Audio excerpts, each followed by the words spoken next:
Me llamo Osama Olmos, soy de origen marroquí. Llegué a España cuando tenía 16 años, en 2018. Llegué con una manera de riesgo alta, con patera, y llevo aquí viviendo en Barcelona 5 años. La verdad es que estoy bien, me siento bien aquí en Barcelona, en la fundación también, pues me está yendo todo bien. Sí.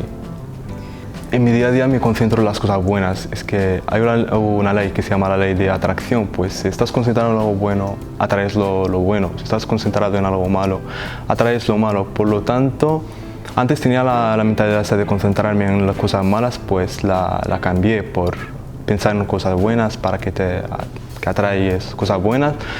Y también he desarrollado la mentalidad esa de buscarme la vida yo solo, de ser autónomo, de levantarte cada mañana pues, y buscar oportunidades. Pues si tú estás allí solo en casa, pues las cosas no te van a venir. Pues si tú tienes que salir a buscarte las oportunidades.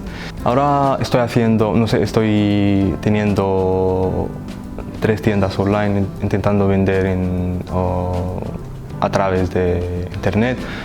Pues estoy concentrando en la venta online y de aquí 5 años con una startup, por ejemplo, algo parecido.